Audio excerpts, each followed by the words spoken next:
I never thought my own son would throw me out of his life like that. I could feel the cold glass under my trembling fingertips as I peered inside, my breath fogging up the window. There they were, my son, his wife, my granddaughter, and his wife's parents, all laughing around a table crowded with plates of oysters, lobster tails, and champagne flutes. My retirement fund had paid for that feast. I recognized the credit card, the same card my son insisted I let him manage for my safety. They told me dinner was canceled. "Everyone's tired, Mom," his text had said. I had nodded, alone in my kitchen, wrapping the pie carefully anyway. A part of me refused to accept that they'd leave me behind. But when curiosity gnawed at me so hard I couldn't breathe, I drove by the restaurant.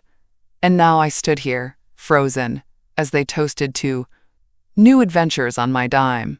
I wanted to scream, to pound on the glass, and ask my son if he remembered all those nights I sat by his bed when he had asthma attacks. If he remembered the second job I worked to buy his first car. If he remembered how I sold my wedding jewelry after his father died so he could finish college without a single loan. Instead, I stood there like a ghost, my reflection merging with the neon glow of the seafood sign. Inside, my granddaughter giggled, clinking her water glass with her father's champagne. My daughter-in-law's head tilted back in laughter, her diamond earrings, the ones I helped pay for, sparkling under the chandelier. I don't even know how long I watched them. Minutes? Hours?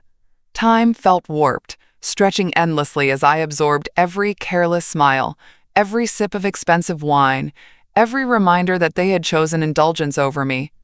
I thought about the promises my son made after his father died.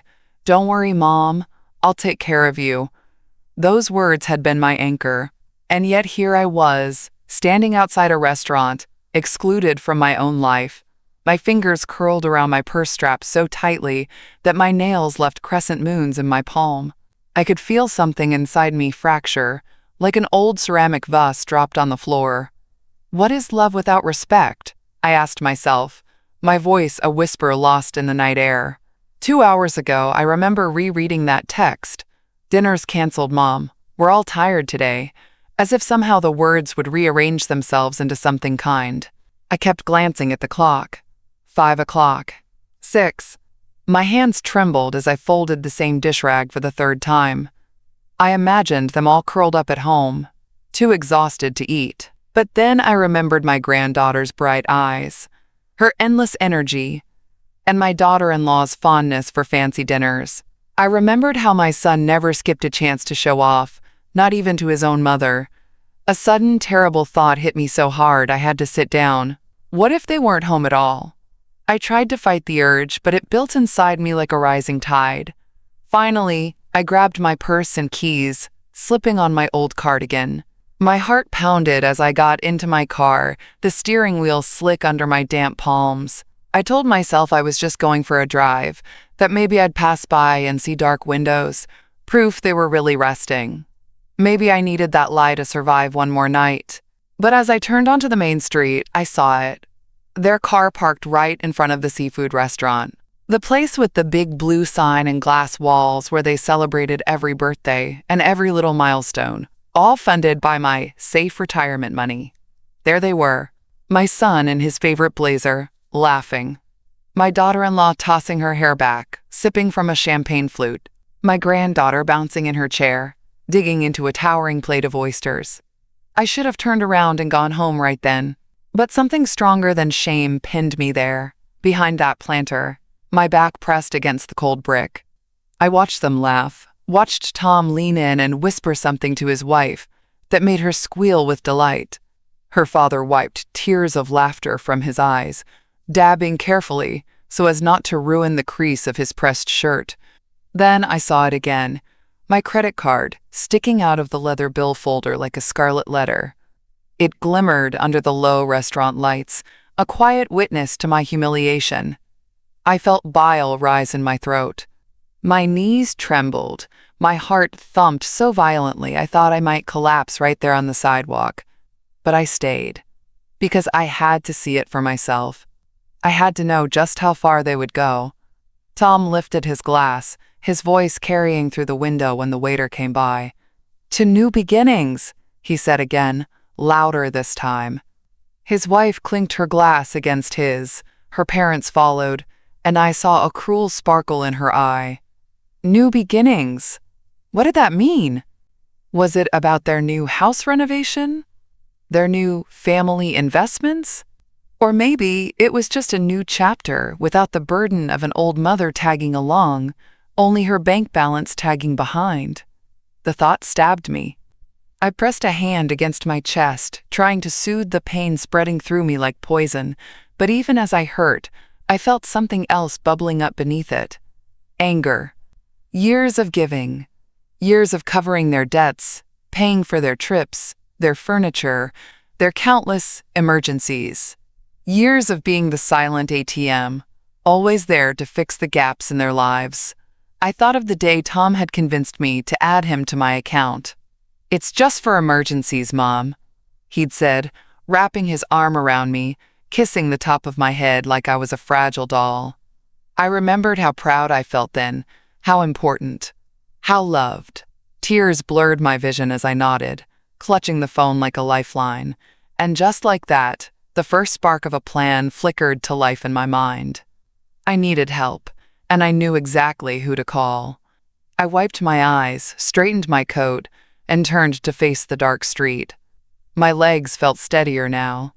The cold wind whipped at my cheeks, but I let it. It was better than the numbness. They thought they were feasting on my silence, but they had no idea I was about to serve them a bill they could never pay. My fingers dialed almost on their own, shaking as they hovered over the screen. Gloria, my best friend since university, a retired financial analyst. I croaked when she picked up. My voice sounded small, even to me. "Maggie? Hey, what's going on?" she asked, instantly alert. They ditched me," I stammered. "They went inside without me, and they're using my card to pay for everything. Right now. In there." There was a beat of stunned silence on her end. Then a sharp inhale. "I'm on my way. 15 minutes. You're not alone, okay? I gotcha." Tears blurred my vision as I nodded, clutching the phone like a lifeline. I waited on the cold curb, the night air gnawing at my bones, but I didn't feel it. All I could feel was the slow burn of betrayal crawling up my spine. It didn't take Gloria long. Her car screeched to a stop in front of me, and before I knew it, she was hurrying toward me, arms already outstretched. "Oh, honey," she breathed, pulling me into her chest. I didn't realize until then how badly I needed that hug. Her coat smelled like lavender and old books. It smelled like safety. When she pulled back, she scanned my face, her eyes sharp and searching, like she was checking for bruises only she could see. In a way, there were, but none she could bandage. "They're in there," I rasped. "They canceled dinner, told me to stay home, and now they're using my card." Gloria's eyes narrowed. She glanced over my shoulder at the glowing restaurant window across the street. Her gaze turned cold, that dangerous calm she always had when dealing with crooked clients. She took my hand and steered me gently across the street to a small, dimly lit cafe with big front windows, a perfect vantage point. We settled into a corner booth by the glass. From there, we had a direct, unbroken view of their table inside the restaurant. I could see them clearly, laughing and leaning in close, my card sitting right there on the table like some kind of twisted trophy. A waitress came by, and Gloria ordered us 2 teas. When they arrived, my hands shook as I tried to open a sugar packet, but Gloria caught my wrist, her touch steady and warm. "Listen to me," she said, her voice low but fierce, her eyes locked on mine. "You've given them enough. Enough money, enough forgiveness, enough power. You don't need to storm in there. You don't need to yell. You just need to end it." I swallowed hard, my throat tightening like a fist. "But how?" Gloria leaned forward, her expression turning sharp and almost mischievous. "You don't have your banking app on your phone, right?" I shook my head, ashamed. I never thought I'd need it. Tom always handled it. The words tasted bitter coming out. Gloria gave a small, knowing nod. She reached into her purse and pulled out her own phone, We're going to fix that right now. She downloaded the app for me, her fingers moving quick and precise. My hands trembled as I watched the progress bar inch forward, each second stretching like an hour. When it finally finished installing, Gloria slid my phone back across the table. "Now," she said, her voice softer but unyielding. "Call the bank. Tell them you forgot your login credentials. We'll get you back in." My heart pounded so loudly, I was afraid the whole cafe could hear it. I picked up my phone with clammy fingers and dialed. The automated voice on the other end felt like a wall, sterile and impersonal. But when a real person finally came on, I forced my voice steady. "Yes, I need help recovering my online banking login. No, I don't remember the username or password. Yes, I can verify my identity," I said, my voice wobbling at first, then growing firmer with each question. As I recited old security answers, my first pet's name, my childhood street, memories flickered behind my eyelids. I saw Tom as a boy, hugging his stuffed dog, running down that cracked sidewalk in the summer. The images stung like salt in an open wound. Finally, after what felt like a lifetime, the representative confirmed. "You're all set, ma'am. You should be able to log in now." I hung up, my fingers numb, and looked at Gloria. She nodded toward the phone, her eyes burning with quiet power. "Go ahead." I opened the app slowly, each screen loading like a held breath. When the dashboard finally appeared, my account balance stared back at me. All the savings I had spent a lifetime scraping together, all the sacrifices, all the nights I went without so they could have more. Then my eyes found the button. Freeze account. It seemed to glow under the cafe's dim, golden light.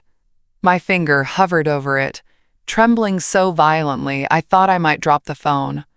"They loved your money more than they ever loved you," Gloria whispered, leaning closer.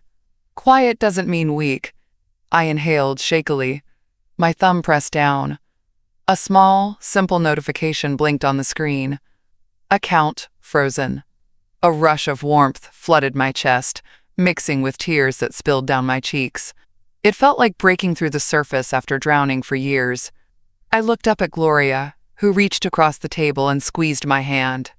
"There," she said, her voice soft but fierce. "You did it. What if they can't pay?" I whispered. Gloria let out a quiet, humorless laugh.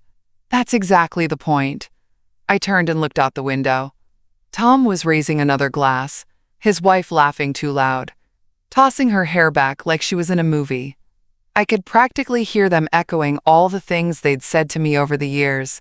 Too sensitive, too dramatic, too easy to push around. They loved my money more than they ever loved me. I felt the tears come again, but they were different now.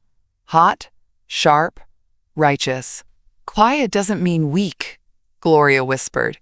She wrapped her hand over mine, steadying it. For a moment, everything felt impossibly still. My heart pounded, then slowed. A strange, airy lightness spread through my chest, like I had just opened a window in a room I didn't know I was suffocating in. Gloria let out a slow breath and squeezed my hand. "There, it's done." I looked up at her, my vision blurring. "What happens now?" Gloria's mouth curved into that dangerous, triumphant smile I had only ever seen when she outmaneuvered a stubborn client.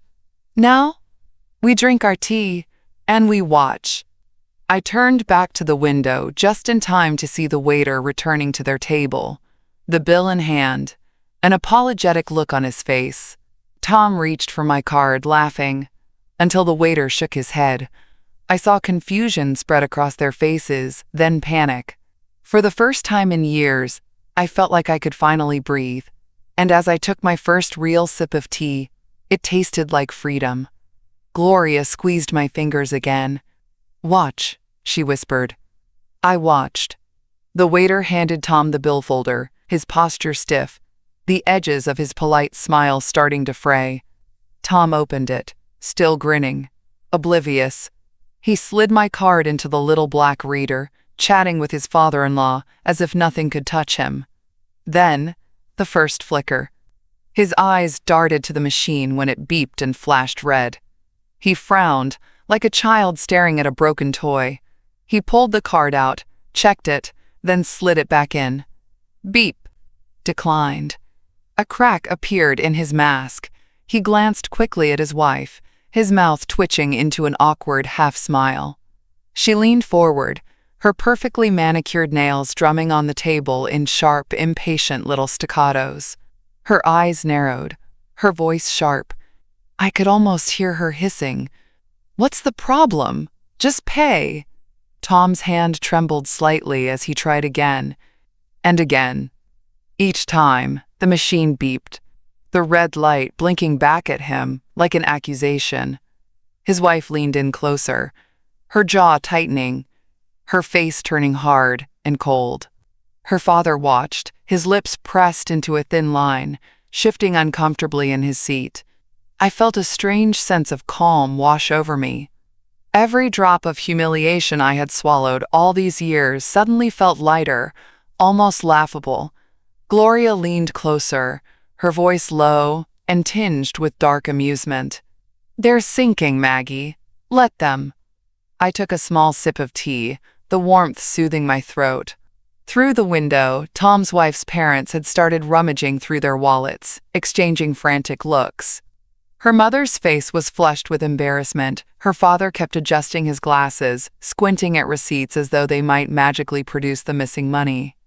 I could almost hear the sharp hisses of blame floating between them. Then Tom pulled out his phone, his thumb dancing furiously across the screen. My phone vibrated on the table, his name flashing across it like a final plea. Gloria nodded toward it. "Are you going to answer?" I looked at the screen for a moment.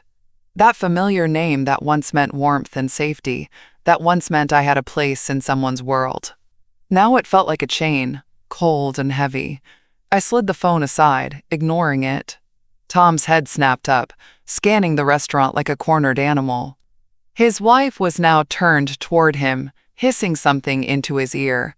Her parents looked as though they wished the floor would swallow them whole. In that instant, I picked up my phone again. Gloria tilted her head, curious. I opened my messages and typed slowly, deliberately. "Enjoy dinner. On you this time." Then I pressed send. From our spot in the cafe, I saw Tom freeze when he read it. His shoulders sagged. His eyes darted around the room, as if he expected me to leap out of the shadows and scold him like a naughty child. But I didn't move. I sat in that warm little corner, wrapped in the quiet power I had so long denied myself. I watched as they fumbled, as his wife covered her face in her hands, as her father angrily waved his wallet at the waiter. Gloria let out a soft, wicked chuckle. "Oh, that's good. That's real good." I looked at her, a trembling laugh rising in my own throat, one that turned into something closer to a sob. But it wasn't sadness. It was relief. Through the window, I watched Tom stand, his face pale and tight. His wife grabbed his arm, her voice sharp and desperate. Their perfect little fortress had finally cracked. I leaned back in my chair, pressing a hand to my heart. "They loved my money more than me," I whispered. Gloria nodded, her eyes soft but strong. "And now they're paying the price." I turned back to the window, my spine straightening inch by inch. This wasn't just a dinner gone wrong. This was the moment I stopped being their silent servant and started being my own protector. Across the street, the scene inside the restaurant had turned into a full performance. Tom's wife was now openly scolding him, her voice sharp enough that nearby diners had turned to stare. Her parents took turns tossing cash onto the table, shuffling through cards and loose bills with frantic urgency. Tom glanced again at his phone, hoping for a miracle. When none came, he dropped his head into his hands. I knew that pose. I'd seen it 1,000 times when he was a boy. When he scraped his knee, when he lost his first job, when he broke his favorite toy. Back then, I always swooped in to fix it, to reassure him that everything would be okay. But tonight, I didn't move. Instead, I finally took a slow, steady sip of tea, savoring the warmth as it slid down my throat. Gloria raised her cup in a quiet toast. To finally putting yourself first, she said, her voice soft but fierce. I swallowed hard, feeling tears prick at the corners of my eyes. I nodded, tapping my cup gently against hers. Being alone is better than being used, I whispered. Gloria gave me a small, sad smile. Exactly. My phone buzzed again, vibrating insistently on the table. Tom was calling now. I stared at the screen, watching his name pulse like a wound. I thought about all the times he called me only when he needed money. The sweet, empty, "Love you, Mom," at the end of each transaction. The way his wife avoided hugging me, her cold cheek turning away.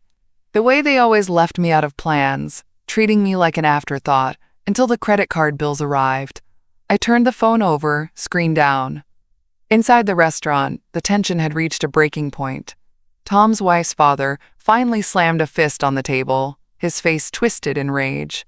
Her mother was now dabbing tears with her napkin, mascara smudged. The waiter stood there, awkward and tight-lipped, clutching the unpaid bill. I could almost hear the argument. Why didn't you check the card? Why are we always relying on her? You said she was fine with it. Tom stood abruptly, shoving back his chair so hard it nearly tipped. He yanked out his own wallet and tossed it on the table. I saw him gesture wildly, his face flushed, his jaw clenched. Gloria leaned forward, her breath fogging the window slightly. "Look at them," she murmured. "The mighty kingdom crumbling." A small laugh burst out of me before I could stop it, sharp and bright, echoing against the cafe walls. It startled me. Laughter had felt foreign to me for so long. Not polite dinner party laughs, not forced chuckles to keep the peace, but real, belly-deep laughter that made my ribs ache. Across the street, Tom's wife was now clutching her purse to her chest like a lifeline. Her parents looked defeated, slumping into their chairs. I watched them for one last moment, then pushed my phone and cup aside. "It's time," I said to Gloria. She nodded, her eyes gleaming with quiet pride. "Time for what?" she asked, though I knew she already understood. I met her gaze, my voice steady. "To take back everything." We left the cafe together, the air heavier now, almost electric. I pulled my coat tighter around me as we walked. Each step felt like stepping out of a cage I didn't know I'd been locked in. Gloria walked beside me, matching my pace. She didn't fill the silence with forced optimism or cheap comfort. She just stayed there, solid and steady. When we reached the corner, I paused under the glow of a flickering street lamp. My phone buzzed again. Another text from Tom.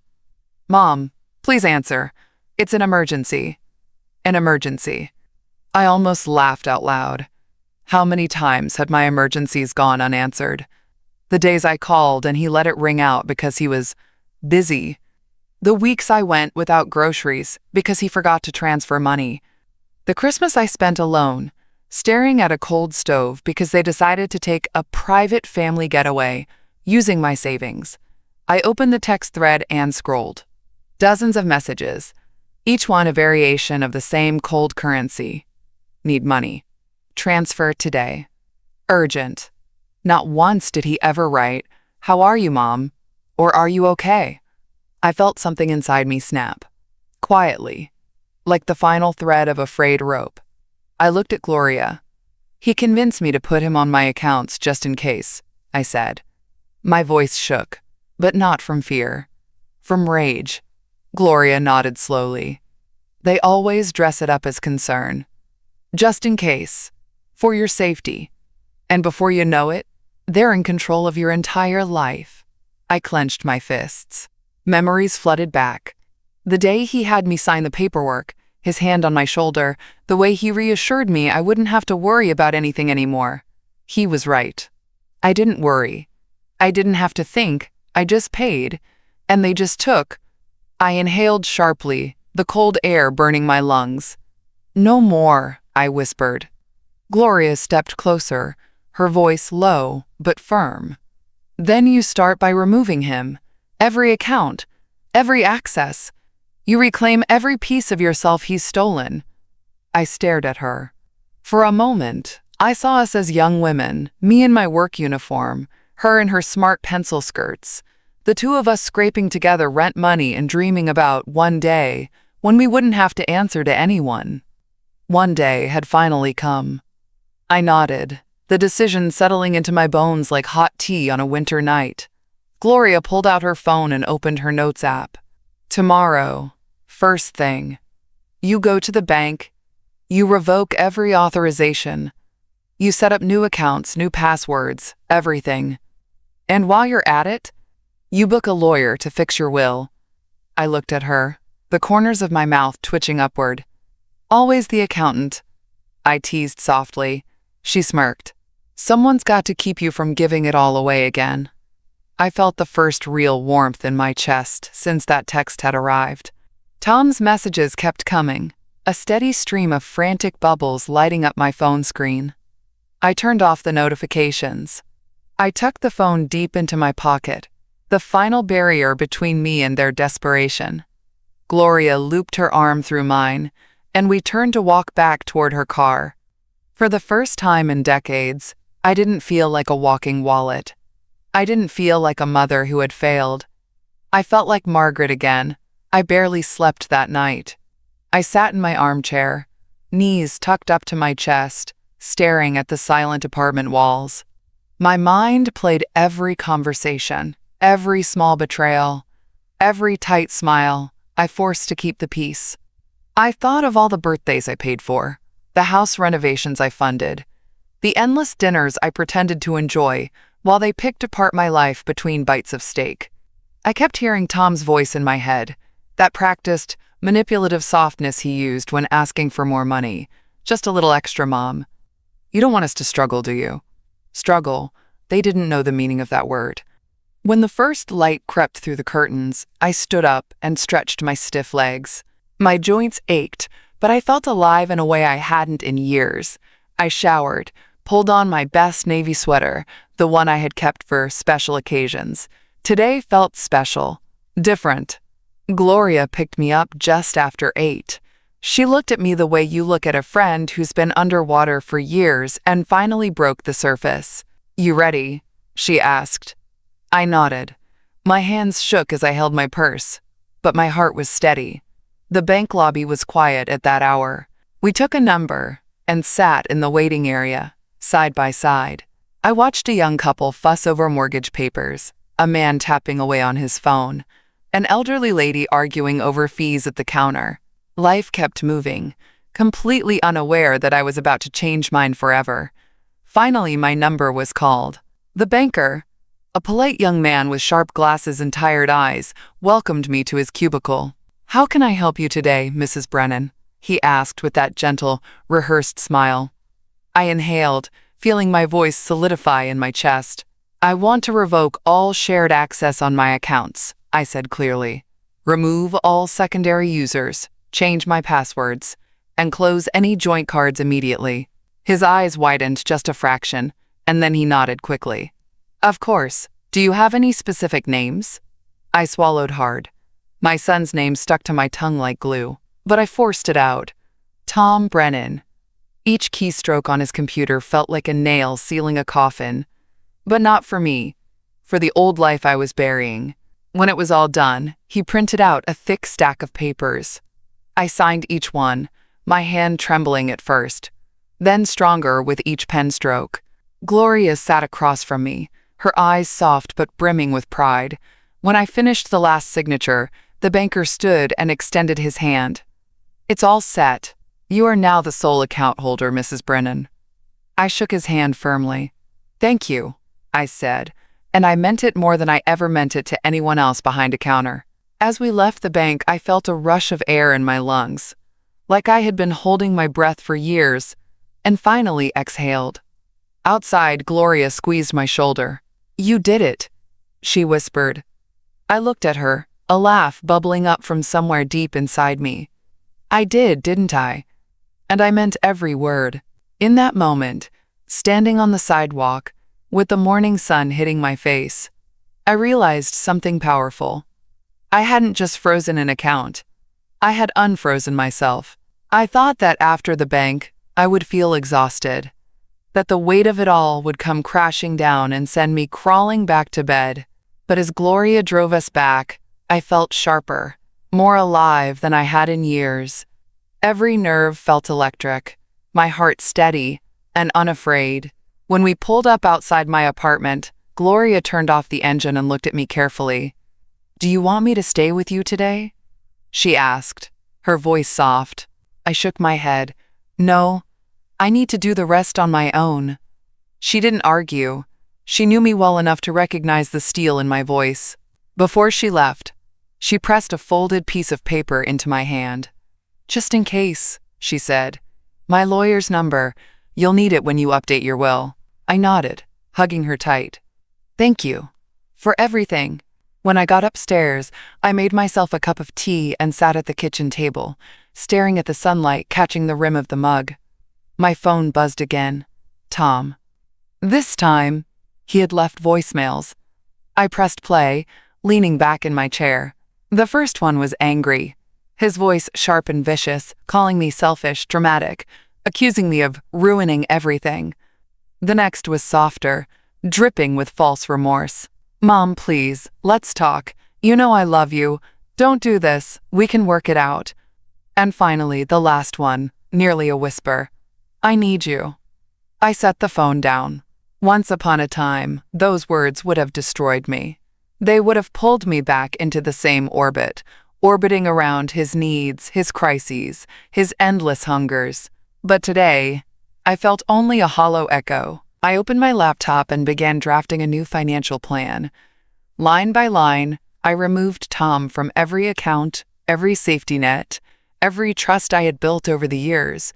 I saw the numbers. The emergency fund I had once intended for him, the savings I kept in case he needed help. One by one, I moved them to new private accounts. Each click felt like snipping a puppet string. When I finished, I closed the laptop and felt the room exhale with me. I stood and walked to the mirror by my front door. My reflection looked different. Older, yes, but stronger, steadier. There was a sharpness in my eyes I hadn't seen in decades. My phone buzzed again. Another message from Tom. "We need to meet. You owe me an explanation." I stared at it for a long time. Then, without thinking, I picked up my coat and my purse and walked out the door. I knew exactly where to find him. I arrived at the restaurant, the same one from that night, just as the lunch crowd was starting to thin. Tom was there, sitting at a table by the window, nervously tapping his phone. When he looked up and saw me, relief flooded his face. He stood quickly, moving toward me like a scolded child seeking forgiveness. "Mom," he started. But I held up my hand, stopping him mid-sentence. Without a word, I reached into my purse and pulled out a thick envelope. Legal papers, notarized and final. I set them on the table in front of him. He looked down, confusion turning to horror as he realized what it was. I had disinherited him. Completely. His mouth opened and closed, but no words came out. I didn't wait for them. I turned and walked out, my heels clicking against the floor like a slow, steady drumbeat. Outside, I paused and took a deep breath. For the first time in my life, I felt untouchable. I made it halfway down the block before I heard it. "Mom, wait!" Tom's voice, ragged and desperate, cut through the street noise. I turned slightly, just enough to see him stumbling after me, clutching the legal envelope to his chest as if it were a lifeline. "Please! Just listen," he gasped, his eyes wide and wet, panic rolling off him in waves. I stopped, but I didn't step closer. He caught up and grabbed at my sleeve, his fingers trembling. "Mom, you don't understand." I was stressed. We had debts. The house, the business. I was just trying to keep everything together. "You can't do this to me," he said, his voice cracking. I looked at him. Really looked. The boy I raised. The man I tried to save over and over. And yet all I saw was a hollow shape filled with excuses. "Please, Mom, you know I love you," he added, his voice dropping to a pathetic whimper. I felt a strange wave of pity, but it wasn't for him. It was for the woman I used to be, the one who would have believed this, folded into his arms, and handed over every last cent just to feel needed.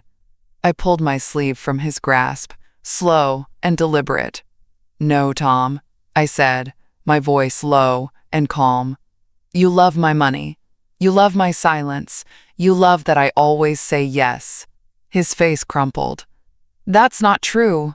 You're my mother." "Exactly," I said. "A mother deserves respect, not just empty words when the accounts run dry." He looked around wildly, as if the crowd passing us might intervene on his behalf. But no one did. To them, we were just two strangers arguing on the sidewalk. Tom dropped to his knees, right there, on the dirty city pavement. "Please, I'm begging you," he sobbed, gripping my hand now, holding on as if he might drown without it. A part of me wanted to pull him up, to comfort him, to fall back into that old dance. But the other part, the part that had been born in that cafe, that had clicked freeze, that had signed every bank document, held firm. I looked down at him, my heart heavy but resolute. "Get up, Tom," I said softly. "Have some dignity. You won't find what you're looking for here anymore." He just sobbed harder, his shoulders shaking. I gently pulled my hand free. "I loved you more than my own life," I said, "but you taught me that love without respect is just a prison." I turned and started walking again. I didn't look back this time. Behind me, his cries echoed against the buildings, sharp and hollow. When I reached the corner, I paused, steadying my breath. I could feel the sun on my face, warm and bright. For a moment, I closed my eyes and tilted my head up, letting it wash over me like a blessing. Then I stepped forward into the crosswalk, my footsteps sure and quiet. He had called me a burden, a servant, a wallet. But today, he learned that a quiet woman can carry a storm inside her, and when she finally lets it out, it leaves nothing standing. I thought that would be the end. I thought that maybe, finally, he would disappear into his new world of consequences, letting me slip quietly into mine. But 2 days later, the knock came.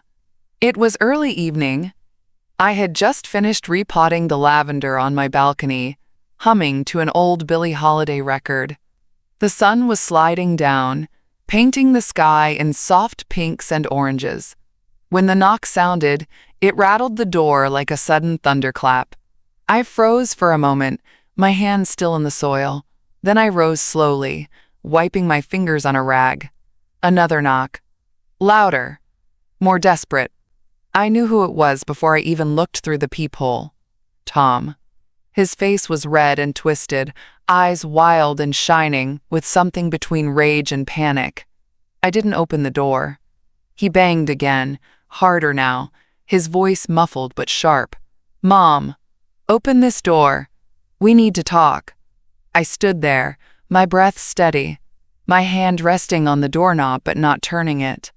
"Mom, please, you can't do this to me." His voice cracked, turning almost childlike, as if he were still that little boy begging for another cookie after dinner. I thought of all the times I did open the door, all the times I let him walk in and take and take and take, each time leaving me a little more hollow than before. I pressed my forehead lightly to the door, closing my eyes. "Please, I need you," he sobbed. A quiet ache bloomed in my chest, but it wasn't the old weakness. It was grief for the mother I had been, the woman who thought she could buy love by bleeding herself dry. I took a deep breath and stepped back from the door. Outside, his fists pounded again, echoing like a war drum through the hallway. I walked to the kitchen, poured myself a glass of water, and took a sip. My hands were steady. My breath was even. The knocking turned into kicking. Then came the yelling. "You owe me. You hear me? You owe me. I gave up everything for you." I almost laughed at that. The lies he had told himself had become so big, so distorted, they could fill a stadium. I reached for my phone and dialed calmly. "Hello, officer?" "Yes." There's a man outside my apartment door refusing to leave. He's yelling and threatening. Yes, I'm safe. I just need someone to come. The dispatcher's voice was calm and kind. She stayed on the line with me until I heard the sirens echo in the distance. I sat at the kitchen table, looking at my lavender, tracing the rim of my water glass with my finger. When the police arrived, I heard the officers talking to Tom. His shouting turned to pleading, then to a low, defeated murmur. Moments later, I heard them lead him away. I didn't look out the window. I didn't need to. Instead, I stood and closed the balcony door, turning off the record player. The room fell into a soft, sacred silence. There would be no more knocks. No more forced apologies. No more tears meant to chain me to old wounds. He might try again tomorrow, next week, next year. But he would find no open door, no hidden account, no silent, forgiving mother waiting on the other side. I had locked it all away. A few weeks passed quietly. I didn't hear from Tom. No more pounding on my door.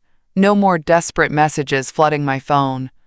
It was as if he had evaporated into the air, leaving behind only faint echoes. A few weeks passed quietly. I didn't hear from Tom. No more pounding on my door, no more desperate messages flooding my phone.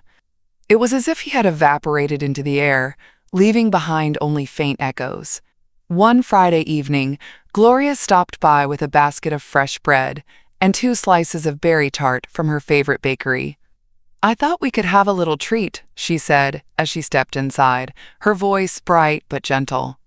I set the kettle on and laid out 2 small plates.